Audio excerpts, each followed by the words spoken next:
in the heart of the Hibernian metropolis.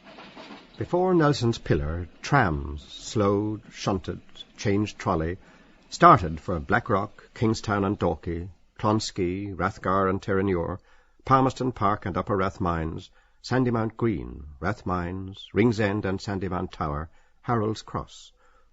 The Horse Dublin United Tramway Company's timekeeper bawled them off. Rathgar and Terranure. Come on, Sandymount Green.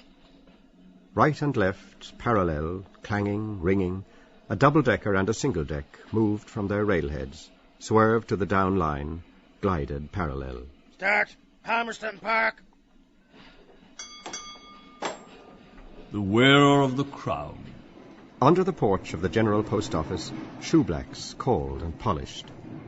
Parked in North Princes Street, His Majesty's vermilion mail cars, bearing on their sides the royal initials, E.R., received loudly flung sacks of letters, postcards, letter cards, parcels, insured and paid, for local, provincial, British and overseas delivery.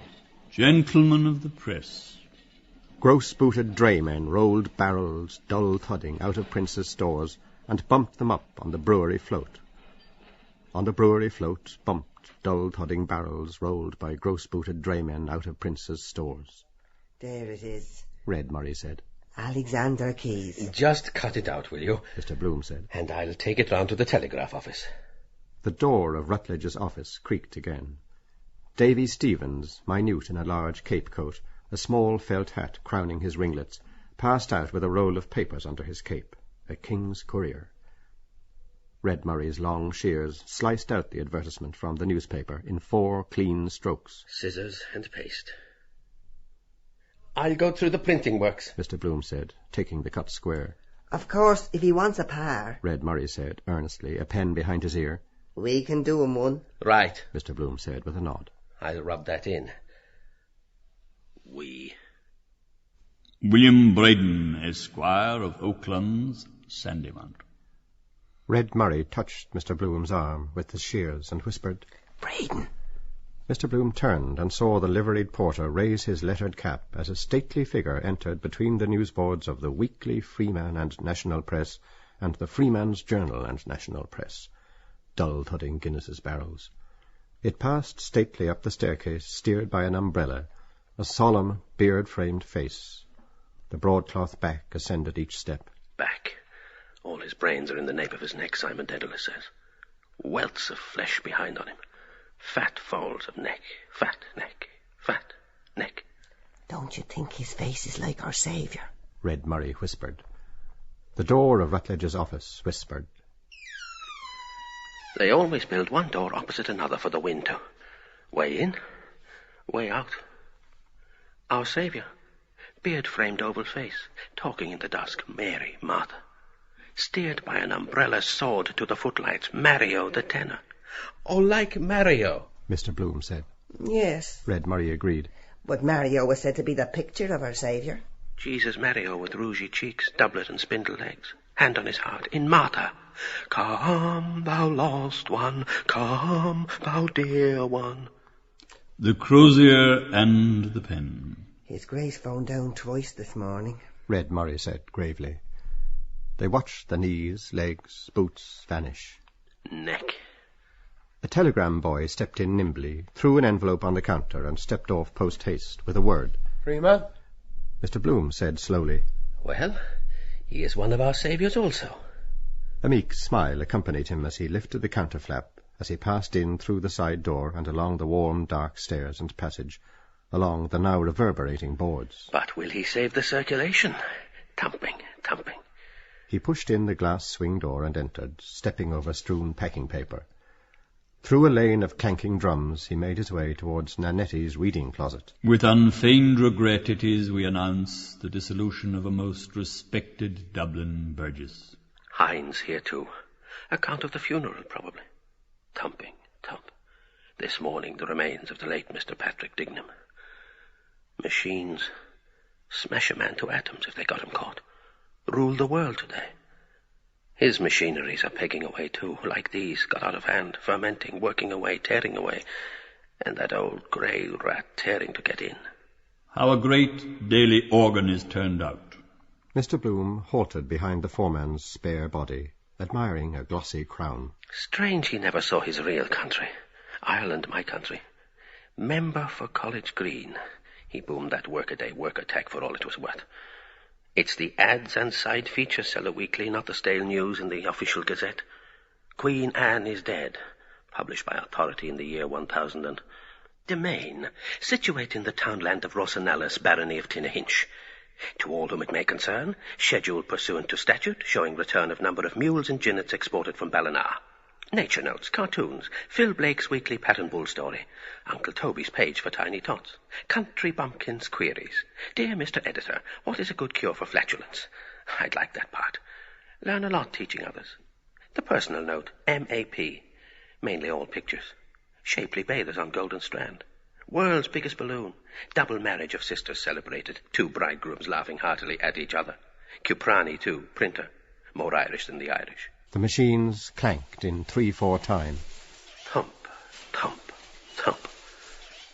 Now, if he got paralyzed there and no one knew how to stop them, they'd clank on and on the same. Print it over and over and up and back. Monkey doodle the whole thing. Want a cool head. Well, get it into the evening edition, Councillor. Hines said. Soon be calling him my Lord Mayor. Long John is backing him, they say. The foreman, without answering, scribbled press on a corner of the sheet and made a sign to a typesetter. He handed the sheet silently over the dirty glass screen. Right, thanks. Hines said, moving off. Mr. Bloom stood in his way. If you want to draw, the cashier is just going to lunch, He said, pointing backward with his thumb.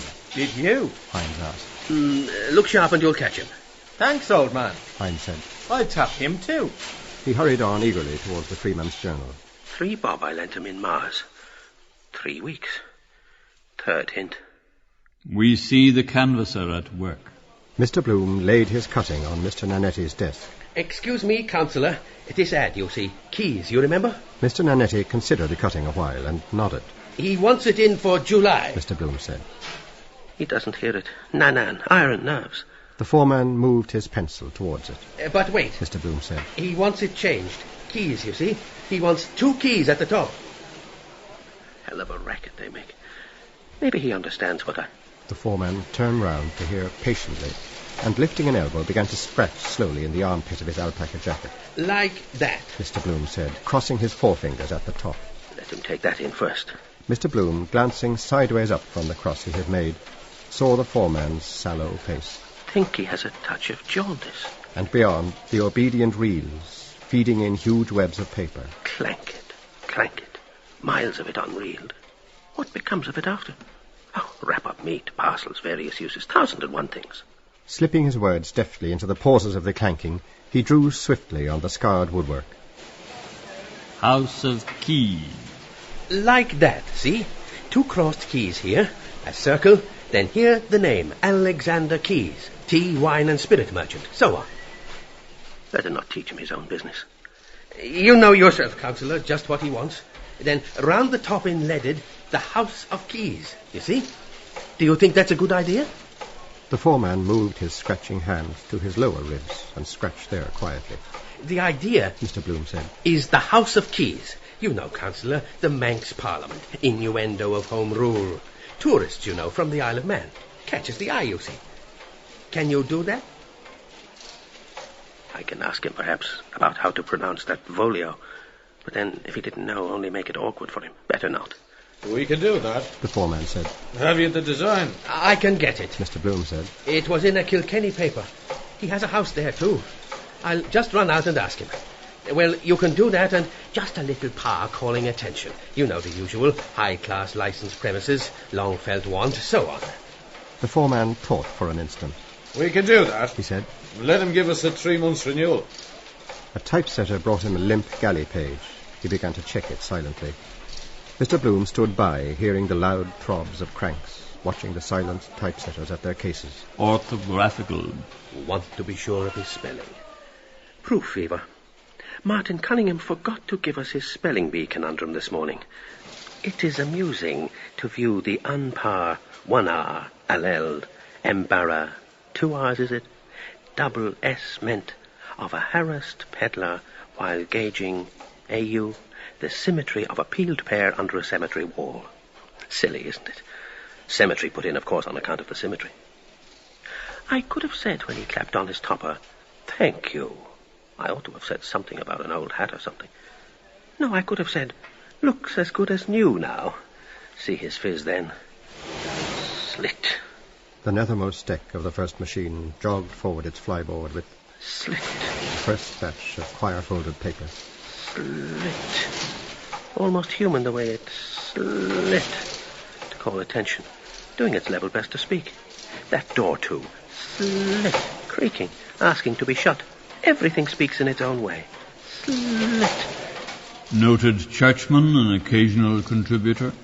The foreman handed back the galley page suddenly, saying, Wait, where's the Archbishop's letter? It's to be repeated in the Telegraph.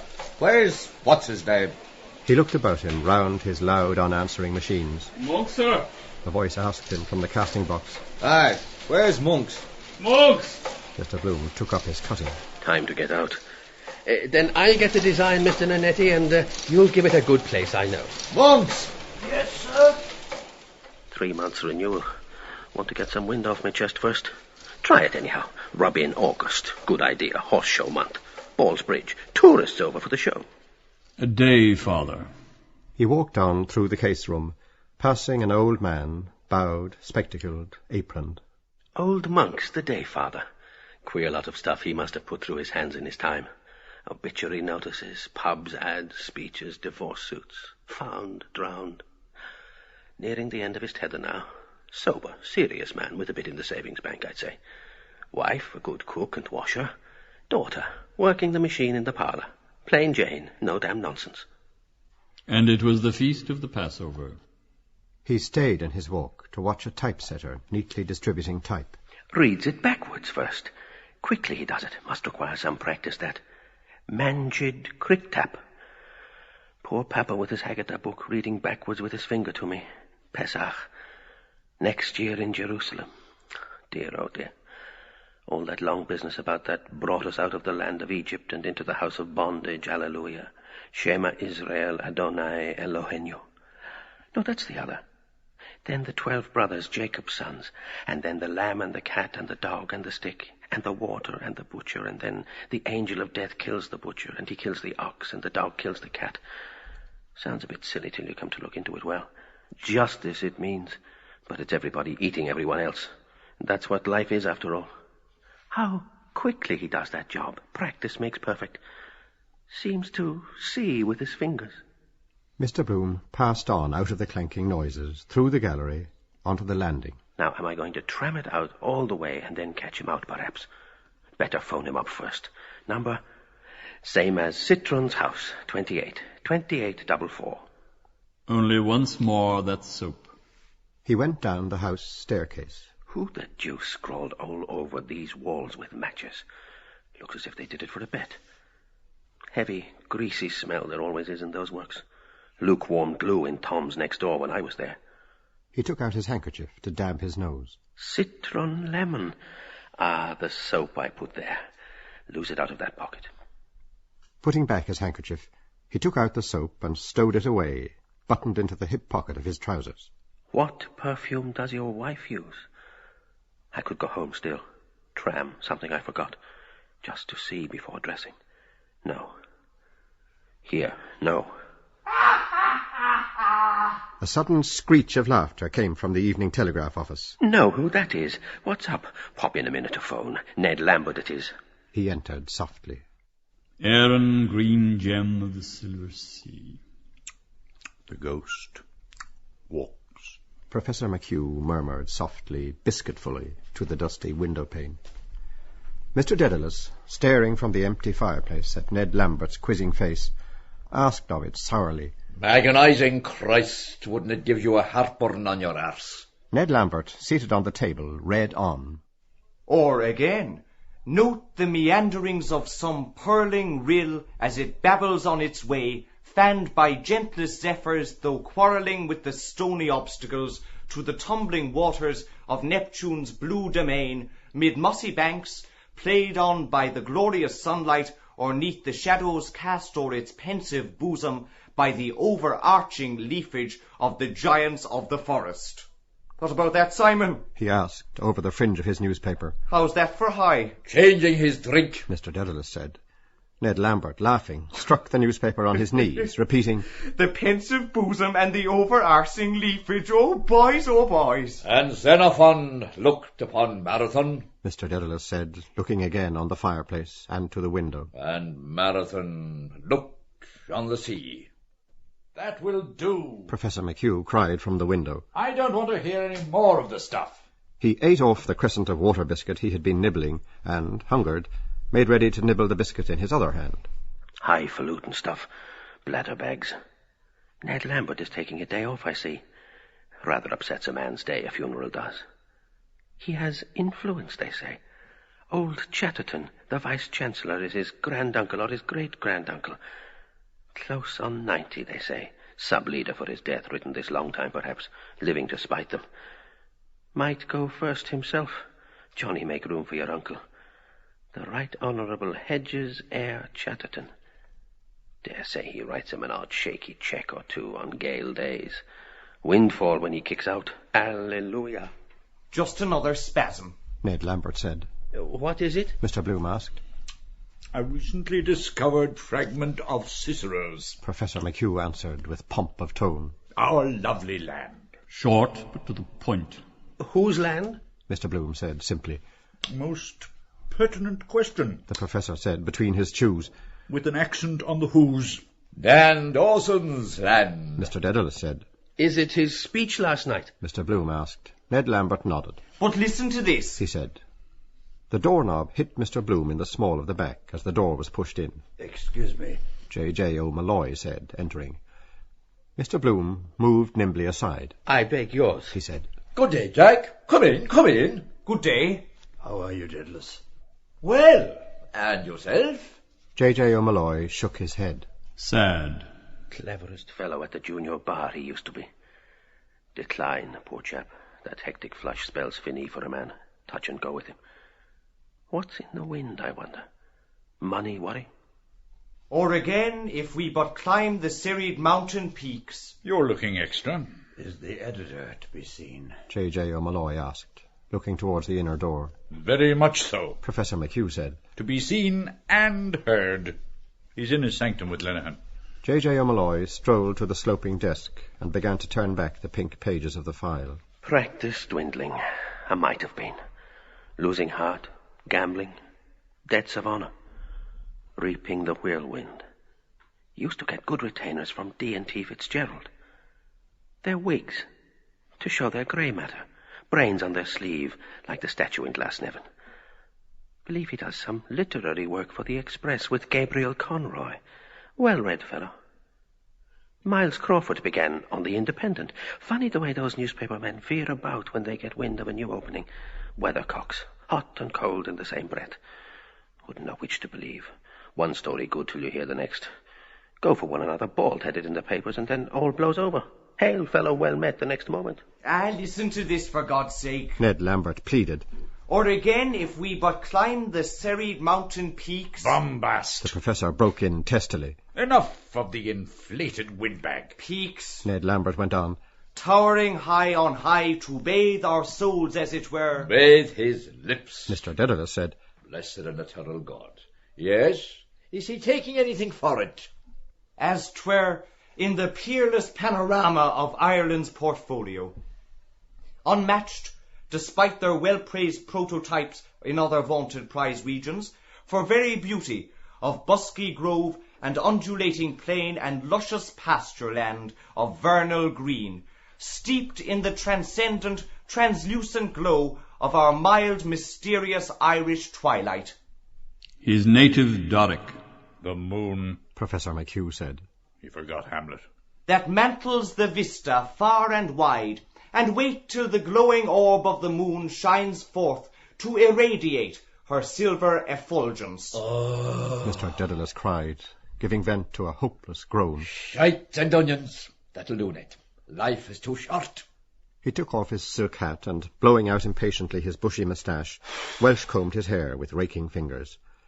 Ned Lambert tossed the newspaper aside, chuckling with delight. An instant after, a hoarse bark of laughter burst over Professor McHugh's unshaven, black-spectacled face. Ho, ho, ho, ho, ho, ho, ho, do-i-da, he cried. What Weatherup said.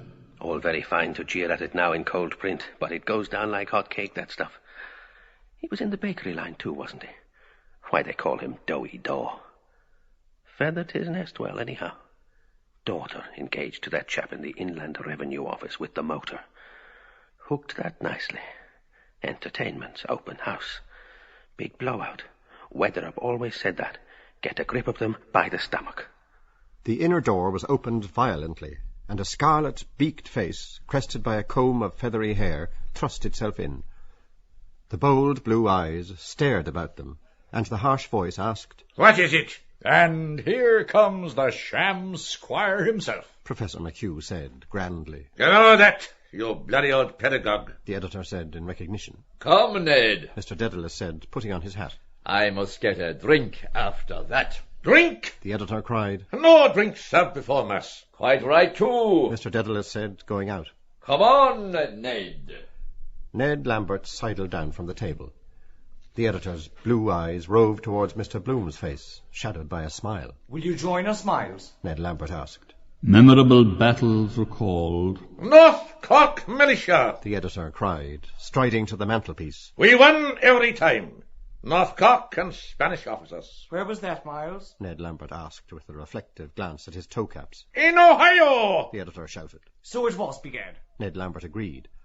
Passing out, he whispered to J.J. O'Malloy.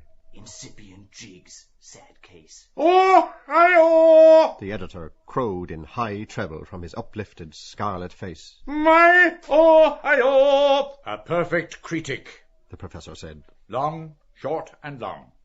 O harp Aeolian. He took a reel of dental floss from his waistcoat pocket, and, breaking off a piece, twanged it smartly between two and two of his resonant, unwashed teeth. Bing, bang, bang, bang. Mr. Bloom, seeing the coast clear, made for the inner door. Just a moment, Mr. Crawford, he said. I just want to phone about an ad. He went in. "What about that leader this evening?" Professor McHugh asked, coming to the editor and laying a firm hand on his shoulder. "That'll be all right," Miles Crawford said more calmly. "Never you fret. Hello, Jack. That's all right." "Good day, Miles," J.J. O'Malloy said, letting the pages he held slip limply back on the file. "Is that Canada swindle case on today?" The telephone whirred inside. 28. No, 20. 4, yes. Spot the winner. Lenihan came out of the inner office with sports tissues. "Who wants a dead cert for the Gold Cup?" he asked. "Scepter with O Madden up." He tossed the tissues onto the table. Screams of newsboys, barefoot in the hall, rushed near, and the door was flung open. "Hush!" Lenihan said. "I hear feet stoops." Professor McHugh strode across the room and seized the cringing urchin by the collar as the others scampered out of the hall and down the steps. The tissues rustled up in the draught, floated softly in the air, blue scrolls, and under the table came to earth. "It wasn't me, sir. It was the big fella shoved me, sir." "Throw him out and shut the door," the editor said. "There's a hurricane blowing." Lenihan began to pour the tissues up from the floor, grunting as he stooped twice. "Waiting for the racing special, sir," the newsboy said. "It was Pat Farrell shoved me, sir." He pointed to two faces peering in round the doorframe. "Him, sir." "Out of this with you," Professor McHugh said gruffly. He hustled the boy out and banged the door to. J.J. O'Malloy turned the files crackingly over, murmuring, seeking. "Continued on page 6, column 4. Yes? Evening Telegraph here. Mr. Bloom phoned from the inner office. Is the boss? Yes, telegraph. To where? Aha, which auction rooms? Aha, I see. Right, I'll catch him. A collision ensues. The bell whirred again as he rang off. He came in quickly and bumped against Lenihan, who was struggling up with the second tissue.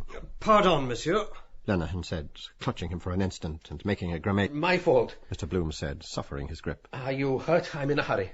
"Knee." Lenihan said. He made a comic face and whined, rubbing his knee. "Oh, the accumulation of the Anno Domini." "Sorry," Mr. Bloom said. He went to the door and, holding it ajar, paused. J.J. O'Malloy slapped the heavy pages over. The noise of two shrill voices, a mouth organ, echoed in the bare hallway from the newsboys squatted on the doorsteps.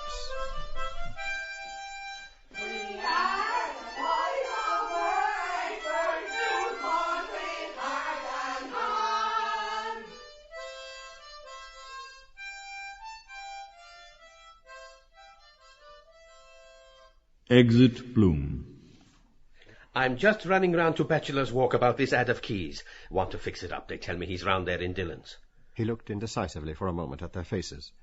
The editor, who, leaning against the mantelshelf, had propped his head on his hand, suddenly stretched forth an arm amply. "Begun," he said.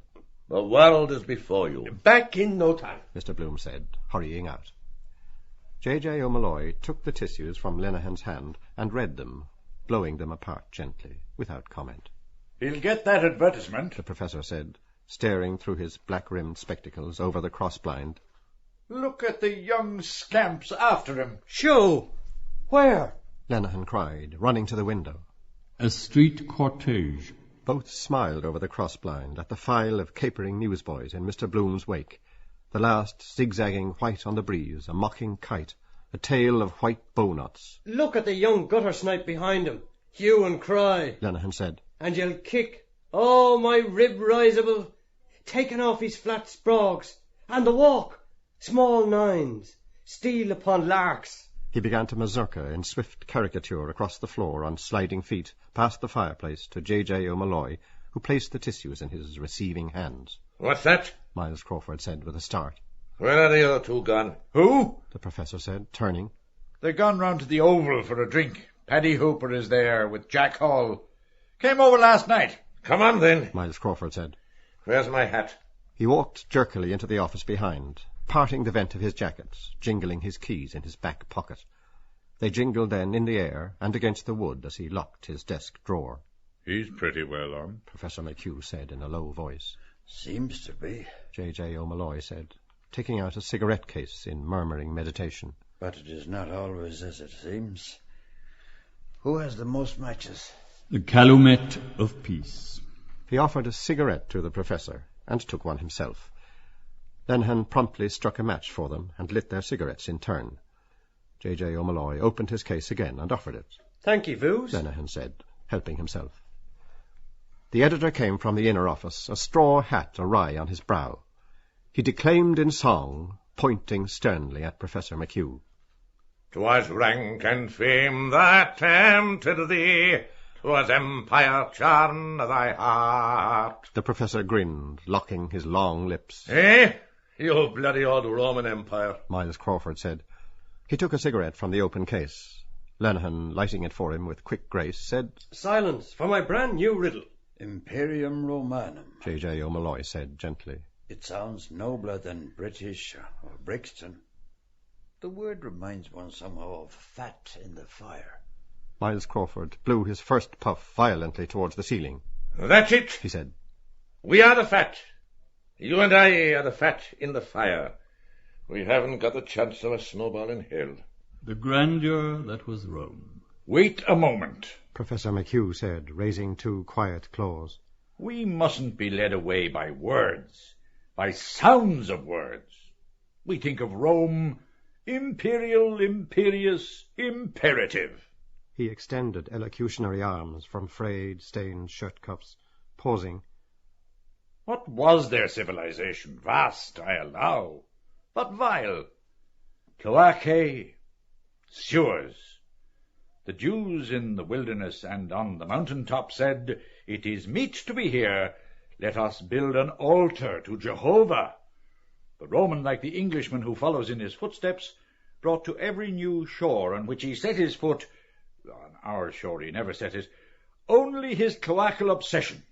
He gazed about him in his toga, and he said, 'It is meet to be here.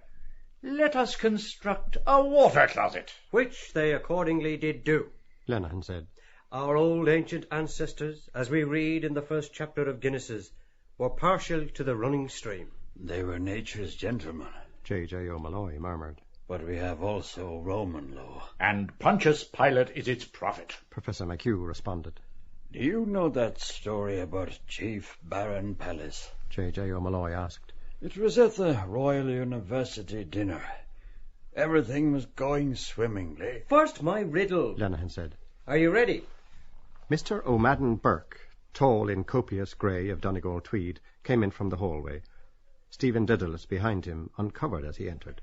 Entrez, mes enfants! Lenehan cried. I escort a suppliant, Mr. O'Madden Burke said melodiously. Youth, led by experience, visits notoriety. How do you do? The editor said, holding out a hand. Come in. Your governor's just gone. Lenehan said to all, Silence! What opera resembles a railway line? Reflect, ponder, excogitate, reply. Stephen handed over the typed sheets, pointing to the title and signature. Who? The editor asked. Bit torn off. Mr. Garrett Deasy, Stephen said. That old Pelters, the editor said. Who tore it? Was he shot taken? On swift sail flaming from storm and south, he comes, pale vampire, mouth to my mouth. Good day, Stephen, the professor said, coming to peer over their shoulders. Foot and mouth. Are you turned? Bullock befriending bard. Shindy in well-known restaurant. Good day, sir. Stephen answered, blushing. The letter is not mine. Mr. Garrett Deasy asked me to. Oh, I know him, Miles Crawford said. And knew his wife, too. The bloodiest old tartar God ever made. By Jesus, she had a foot and mouth disease and no mistake. The night she threw the soup in the waiter's face and the Star and Garter. Oh! A woman brought sin into the world. For Helen, the runaway wife of Menelaus. 10 years, the Greeks. O'Rourke, Prince of Breffni. Is he a widower? Stephen asked. Aye, a grass one, Miles Crawford said, his eye running down the typescript. Emperor's horses, Habsburg, an Irishman saved his life on the ramparts of Vienna. Don't you forget. Maximilian Carl O'Donnell, Graf von Tyrconnell in Ireland, sent his heir over to make the king an Austrian field marshal. Now going to be trouble there one day. Wild geese. Oh, yes, every time. Don't you forget that. The moot point is, did he forget it? J.J. O'Malloy said quietly, turning a horseshoe paperweight. Saving princes is a thank-you job. Professor McHugh turned on him. And if not? He said. I'll tell you how it was. Miles Crawford began. A Hungarian it was, one day. Lost causes, noble Marquis mentioned. We were always loyal to lost causes, the professor said. Success for us is the death of the intellect and of the imagination. We were never loyal to the successful. We serve them. I teach the blatant Latin language. I speak the tongue of a race, the acme of whose mentality is the maxim, time is money, material domination. Dominus, Lord. Where is the spirituality? Lord Jesus, Lord Salisbury. A sofa at a West End club. But the Greek. Kyrie eleison. A smile of light brightened his dark-rimmed eyes, lengthened his long lips. The Greek, he said again. Kyrios, shining word. The vowels the Semite and the Saxon know not. Kyrie, the radiance of the intellect. I ought to profess Greek, the language of the mind. Kyrie eleison. The closet maker and the cloak maker will never be lords of our spirit. We are liege subjects of the Catholic chivalry of Europe that foundered at Trafalgar, and of the empire of the spirit, not an imperium, that went under with the Athenian fleets at Aegas Potami. Yes, they went under. Pyrrhus, misled by an oracle, made a last attempt to retrieve the fortunes of Greece, loyal to a lost cause. He strode away from them towards the window. They went forth to battle, Mr. O'Madden Burke said greyly. But they always fell. Boo-hoo, Lenehan wept with a little noise. Owing to a brick received in the latter half of the matinee. Poor Pyrrhus. He whispered then near Stephen's ear. Lenehan's Limerick. There's a ponderous pundit, McHugh, who wears goggles of ebony hue. As he mostly sees double, to wear them, why trouble? I can't see the Joe Miller, can you? In mourning for Sallust, Mulligan says, whose mother is beastly dead. Miles Crawford crammed the sheets into a side pocket. That'll be all right, he said. I'll read the rest after. That'll be all right. Lenihan extended his hands in protest. But my riddle, he said. What opera is like a railway line? Opera? Mr. O'Madden Burke's sphinx face re-riddled. Lenihan announced gladly, The Rose of Castile. You see the wheeze? Rose of cast steel. Gee. He poked Mr. O'Madden Burke mildly in the spleen. Mr. O'Madden Burke fell back with grace on his umbrella, feigning a gasp. Help! He sighed. I feel a strong weakness. Lenihan, rising to tiptoe, fanned his face rapidly with the rustling tissues. The professor, returning by way of the files, swept his hand across Stephen's and Mr. O'Madden Burke's loose ties. Paris, past and present, he said. You look like communards. Like fellows who had blown up the Bastille. J.J. O'Malloy said in quiet mockery. Or was it you shot the Lord Lieutenant of Finland between you? You look as though you had done the deed. General Bobrikov. Omnium cadrum. We were only thinking about it, Stephen said. All the talents. Miles Crawford said. Law, the classics. The turf. Lenihan put in.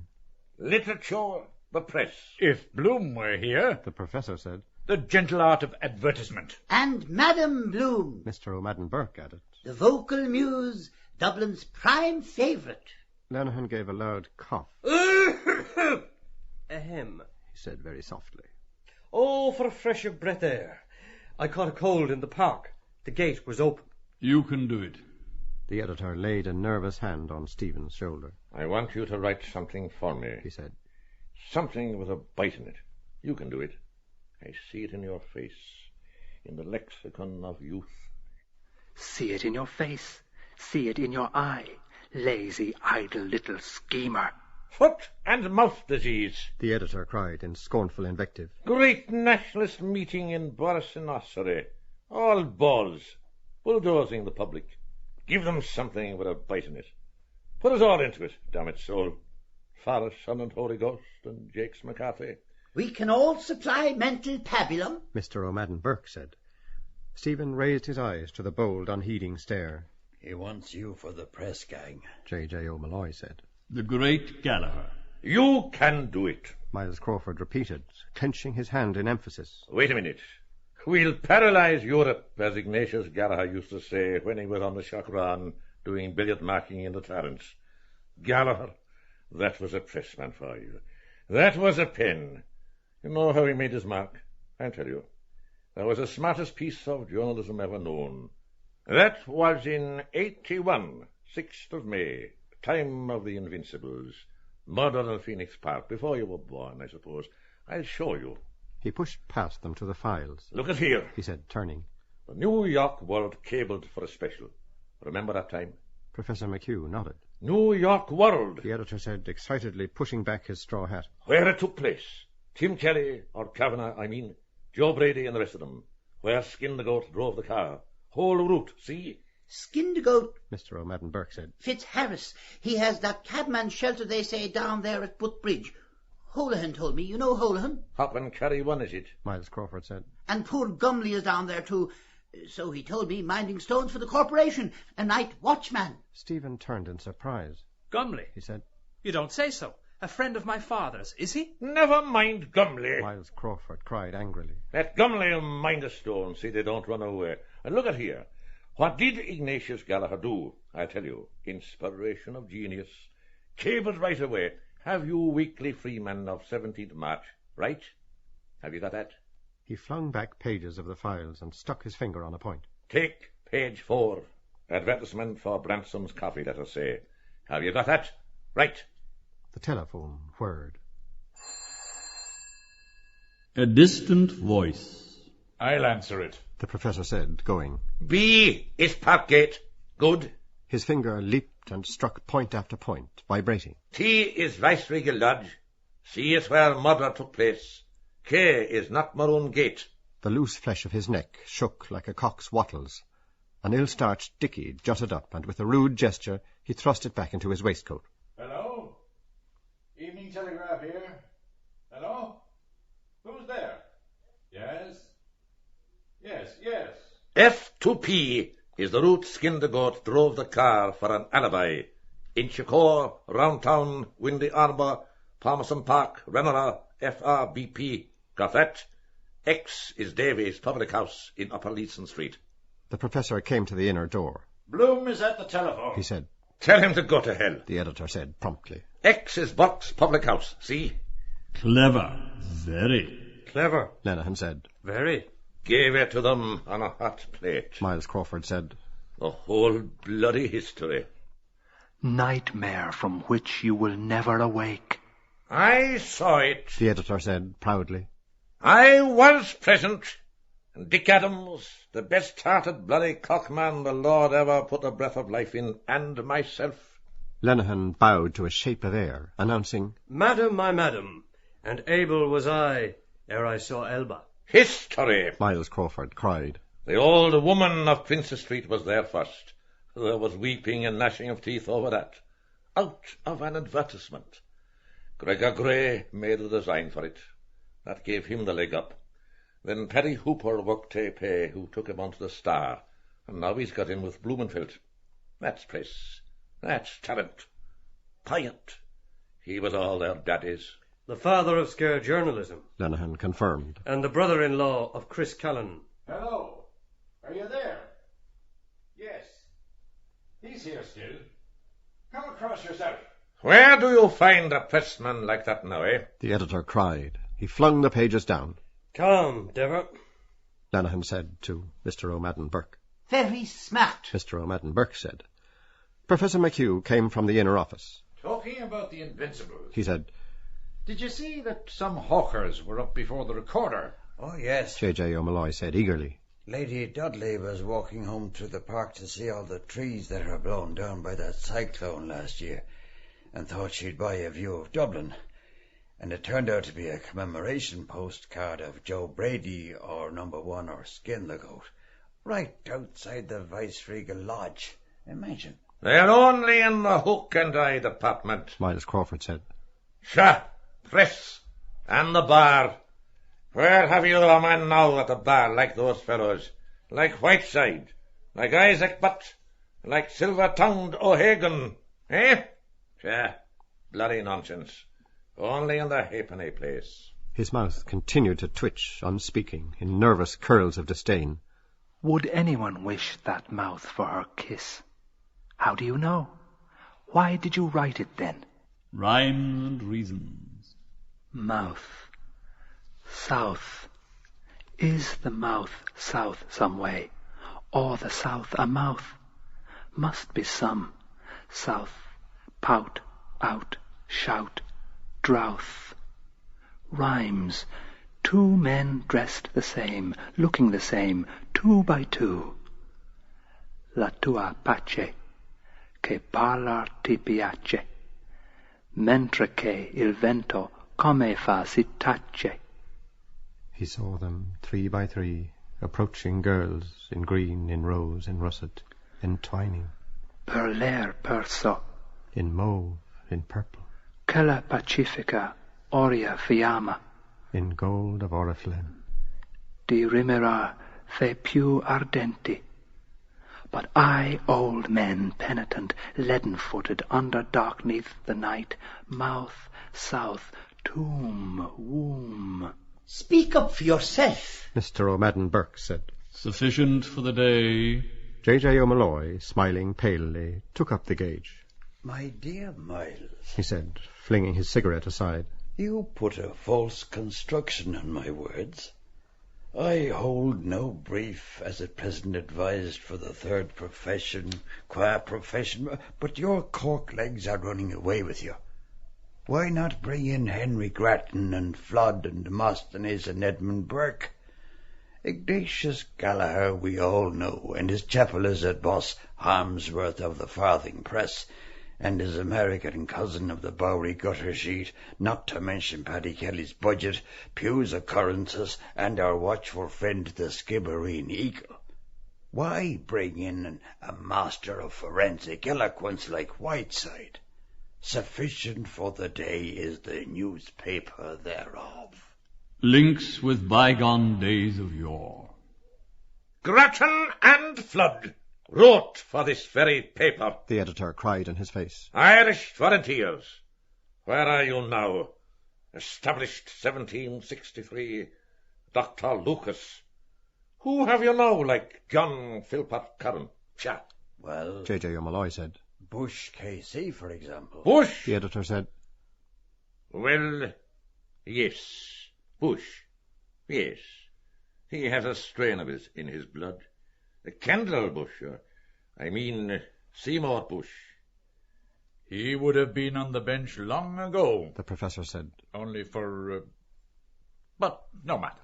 J.J. O'Malloy turned to Stephen and said quietly and slowly. One of the most polished periods I think I ever listened to in my life fell from the lips of Seymour Bush. It was in that case of fratricide, the child's murder case. Bush defended him. And in the porches of mine ear did pour. By the way, how did he find that out? He died in his sleep. Or the other story, Beast with Two Backs. What was that? The professor asked. Italia magistra artium. He spoke on the law of evidence, J.J. O'Malloy said, of Roman justice as contrasted with the earlier Mosaic code, the Lex Talionis, and he cited the Moses of Michelangelo in the Vatican. A few well-chosen words. Lenehan prefaced. Silence. Pause. J.J. O'Malloy took out his cigarette case. False lull. Something quite ordinary. Messenger took out his matchbox thoughtfully and lit his cigar. I have often thought since, on looking back over that strange time, that it was that small act, trivial in itself, that striking of that match, that determined the whole aftercourse of both our lives. A polished period. J.J. O'Malloy resumed, moulding his words. He said of it, that stony effigy in frozen music, horned and terrible, of the human form divine, that eternal symbol of wisdom and prophecy, which, if aught that the imagination or the hand of sculptor has wrought in marble of soul transfigured and of soul transfiguring deserves to live, deserves to live. His slim hand with a wave graced echo and fall. Fine, Miles Crawford said at once. The divine afflatus, Mr. O'Madden Burke said. You like it? J.J. O'Malloy asked Stephen. Stephen, his blood wooed by grace of language and gesture, blushed. He took a cigarette from the case. J.J. O'Malloy offered his case to Miles Crawford. Lenehan lit their cigarettes as before, and took his trophy, saying, Muchibus thankibus. A man of high morale. Professor McGinnis was speaking to me about you, J.J. O'Malloy said to Stephen. What do you think, really, of that hermetic crowd, the opal hush poets, A.E., the master mystic? That Blavatsky woman started it. She was a nice old bag of tricks. A.E. has been telling some Yankee interviewer that you came to him in the small hours of the morning to ask him about planes of consciousness. McGinnis thinks you must have been pulling A.E.'s leg. He's a man of the very highest morale, McGinnis. Speaking about me. What did he say? What did he say? What did he say about me? Don't ask. No thanks, Professor McHugh said, waving the cigarette case aside. Wait a moment. Let me say one thing. The finest display of oratory I ever heard was a speech made by John F. Taylor at the College Historical Society. Mr. Justice Fitzgibbon, the present Lord Justice of Appeal, had spoken. And the paper under debate was an essay, new for those days, advocating the revival of the Irish tongue. He turned towards Miles Crawford and said, You know Gerald Fitzgibbon. Then you can imagine the style of his discourse. He's sitting with Jim Healy, J.J. O'Malloy said. Rumour has it, on the Trinity College Estates Commission. He is sitting with a sweet thing in a child's frock, Miles Crawford said. Go on. Well, it was the speech, mark you, the professor said, of a finished orator, full of courteous haughtiness and pouring in chastened diction. I will not say the vials of his wrath, but pouring the proud man's contumely upon the new movement. It was then a new movement. We were weak, therefore worthless. He closed his long, thin lips an instant, but, eager to be on, raised an outspanned hand to his spectacles, and, with trembling thumb and ring finger touching lightly the black rims, steadied them to a new focus. Impromptu. In ferial tone he addressed J.J. O'Malloy. Taylor had come there, you must know, from a sick-bed. That he had prepared his speech, I do not believe, for there was not even one shorthand writer in the hall. His dark, lean face had a growth of shaggy beard round it. He wore a loose neckcloth, and altogether he looked, though he was not, a dying man. His gaze turned at once, but slowly, from J.J. O'Malloy's towards Stephen's face, and then bent at once to the ground, seeking. His unglazed linen collar appeared behind his bent head, soiled by his withering hair. Still seeking, he said, When Fitzgibbon's speech had ended, John F. Taylor rose to reply. Briefly, as well as I can bring them to mind, his words were these. He raised his head firmly. His eyes bethought themselves once more. Witless shellfish swam in the gross lenses to and fro, seeking outlet.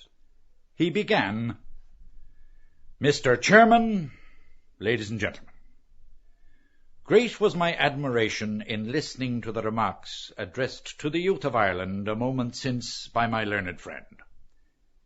It seemed to me that I had been transported into a country far away from this country, into an age remote from this age, that I stood in ancient Egypt, and that I was listening to the speech of some high priest of that land, addressed to the youthful Moses. His listeners held their cigarettes poised to hear, their smoke ascending in frail stalks that flowered with his speech. And let our crooked smokes, noble words coming, look out. Could you try your hand at it yourself? And it seemed to me that I heard the voice of that Egyptian high priest raised in a tone of like haughtiness and like pride. I heard his words, and their meaning was revealed to me. From the fathers. It was revealed to me that those things are good which yet are corrupted, which neither if they were supremely good, nor unless they were good, could be corrupted. Ah, curse you, that's St. Augustine. Why will you Jews not accept our culture, our religion, and our language? You are a tribe of nomad herdsmen. We are a mighty people. You have no cities nor no wealth. Our cities are hives of humanity, and our galleys, trireme and quadrireme, laden with all manner merchandise, furrow the waters of the known globe. You have but emerged from primitive conditions. We have a literature, a priesthood, an age-long history, and a polity. Nile, child, man, effigy. By the Nile bank the babe Maries kneel, cradle of bulrushes. A man supple in combat, stone-horned, stone-bearded, heart of stone. You pray to a local and obscure idol. Our temples, majestic and mysterious, are the abodes of Isis and Osiris, of Horus and Amun-Ra. Yours, serfdom, awe, and humbleness. Ours, thunder and the seas. Israel is weak, and few are her children. Egypt is an host, and terrible are her arms. Vagrants and day labourers are you called. The world trembles at our name. A dumb belch of hunger cleft his speech. He lifted his voice above it, boldly. But, ladies and gentlemen, had the youthful Moses listened to and accepted that view of life, had he bowed his head and bowed his will and bowed his spirit before that arrogant admonition, he would never have brought the chosen people out of their house of bondage, nor followed the pillar of the cloud by day. He would never have spoken with the Eternal amid lightnings on Sinai's mountain top, nor ever have come down with the light of inspiration shining in his countenance, and bearing in his arms the tables of the law, graven in the language of the outlaw. He ceased, and looked at them, enjoying silence. Ominous for him. J.J. O'Malloy said, not without regret. And yet he died without having entered the land of promise. A sudden, at the moment, though from lingering illness, often previously expectorated demise, Lenehan said. And with a great future behind him. The troop of bare feet was heard rushing along the hallway and pattering up the staircase. That is oratory, the professor said, uncontradicted. Gone with the wind. Hosts at Mullamast and Tara of the kings, miles of ears of porches. The tribune's words howled and scattered to the four winds. A people sheltered within his voice. Dead noise. Akasic records of all that ever, anywhere, wherever was. Love and laud him, me no more. I have money.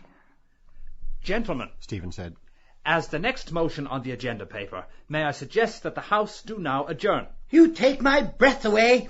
It is not perchance a French compliment? Mr. O'Madden Burke asked. 'Tis the army thinks, when the wine jug, metaphorically speaking, is most grateful in ye ancient hostelry. That it be, and hereby is resolutely resolved. All who are in favour say aye. Lenehan announced. The contrary, no. I declare it carried. To which particular boozing shed, my casting vote is Mooney's. He led the way, admonishing, We will sternly refuse to partake of strong waters, will we not? Yes, we will not, by no manner of means. Mr. O'Madden Burke, following close, said with an ally's lunge of his umbrella, Lay on, Macduff! Ship of the old block, the editor cried, slapping Stephen on the shoulder. Let us go. Where are those blasted keys? He fumbled in his pockets, pulling out the crushed type sheets. Foot and mouth. I know. Oh, that'll be all right. That'll go in. Where are they? That's all right. He thrust the sheets back and went into the inner office. Let us hope.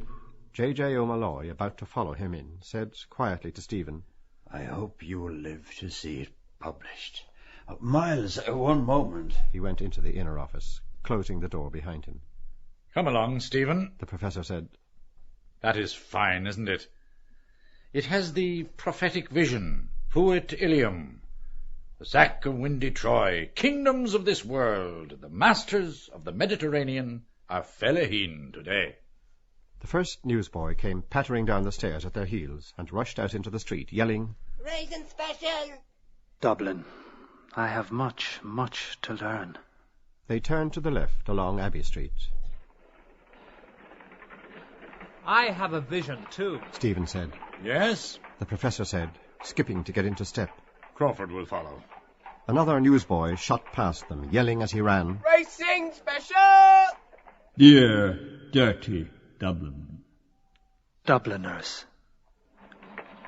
2 Dublin Vestals, Stephen said. elderly and pious, have lived 50 and 53 years in Fumbally's Lane. Where is that? The professor asked. Off Blackpits. Damp night reeking of hungry dough. Against the wall, face glistening tallow under her fustian shawl. Frantic hearts, Akasic records, quicker, darling. On now, dare it. Let there be life. They want to see the views of Dublin from the top of Nelson's Pillar. They save up 3 and 10pence in a red tin letterbox money box. They shake out the 3penny bits and a 6pence and coax out the pennies with the blade of a knife. 2 and 3 in silver and 1 and 7 in coppers. They put on their bonnets and best clothes and take their umbrellas for fear it may come on to rain. Wise virgins, Professor McHugh said. Life on the raw. They buy 1 and 4pence worth of brawn and 4 slices of pan loaf at the North City dining rooms in Marlborough Street from Miss Kate Collins, proprietress. They purchase 24 ripe plums from a girl at the foot of Nelson's Pillar to take off the thirst of the brawn. They give 2 3penny bits to the gentleman at the turnstile and begin to waddle slowly up the winding staircase, grunting, encouraging each other, afraid of the dark, panting, one asking the other, "Have you the brawn?" praising God and the Blessed Virgin, threatening to come down, peeping at the air slits. Glory be to God! They had no idea it was that high. Their names are Anne Kearns and Florence McCabe. Anne Kearns has the lumbago, for which she rubs on Lourdes water, given her by a lady who got a bottleful from a Passionist father. Florence McCabe takes a crew bean and a bottle of double X for supper every Saturday. Antithesis, the professor said, nodding twice. Vestal virgins. I can see them. What's keeping our friend? He turned. A bevy of scampering newsboys rushed down the steps, scampering in all directions, yelling, their white papers fluttering. Hard after them, Miles Crawford appeared on the steps, his hat aureoling his scarlet face, talking with J.J. O'Malloy. Come along, the professor cried, waving his arm. He set off again to walk by Stephen's side. Return of Bloom. Yes, I see them.